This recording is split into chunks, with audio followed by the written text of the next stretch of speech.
Selamat pagi Bapak Ibu, apa kabar hari ini? Tentu kabar baik dan sehat. Anak-anak, hari ini kita mulai lagi pembelajaran kita ya. Masih di tema 6, energi dan perubahannya. Subtema 4, penghematan energi, muatan matematika. Anak-anak boleh siapkan buku pena 3C dan buku tulis muatan matematika. Jangan lupa alat tulisnya. Oke anak-anak, sudah siap semua? Tentu sudah ya. Baiklah, sebelum kita mulai pembelajaran kita harus berdoa terlebih dahulu. Kita berdoa menurut kepercayaan agama kita masing-masing. Berdoa dimulai. Berdoa selesai. Materi pembelajaran kita menentukan luas dan volume dalam satuan tidak baku dengan menggunakan benda konkret.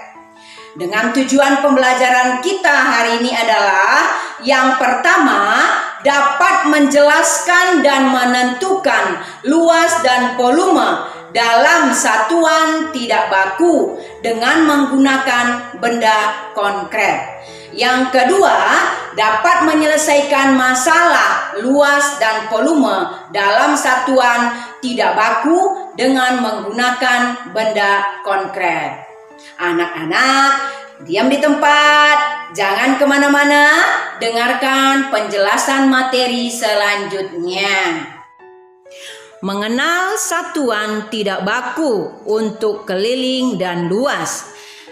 Keliling bangunan datar adalah banyak satuan panjang yang digunakan untuk mengukur panjang tepian bangunan datar.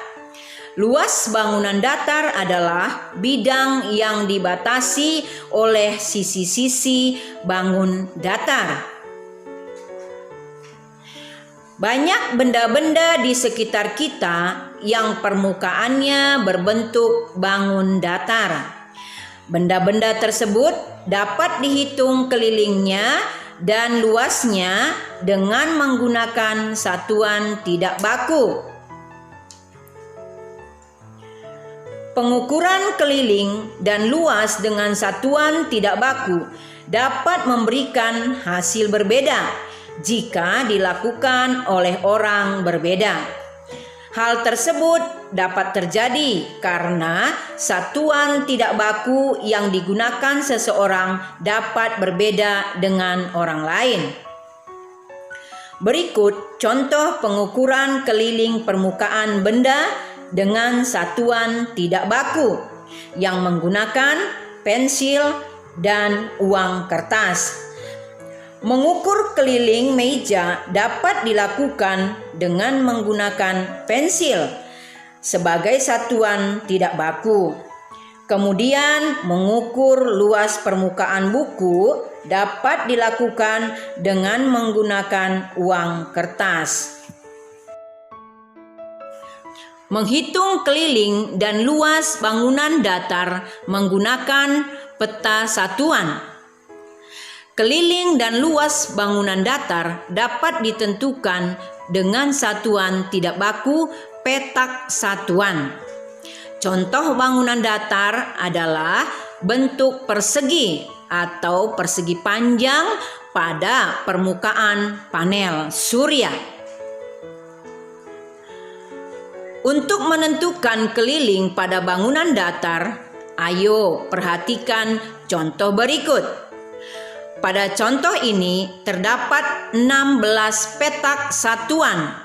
Jadi, untuk menghitung keliling menggunakan petak satuan, kita cukup menghitungnya pada bagian petak satuan yang berada di tepi atau di pinggirnya. Jumlah keliling atau jumlah petak satuan pada gambar ini adalah 16 petak satuan. Untuk menentukan luas pada bangun datar, perhatikan contoh berikut. Luas persegi panjang sama dengan 15 petak satuan. Luas persegi sama dengan 9 petak satuan. Menghitung luas bentuk bangun datar dengan petak satuan.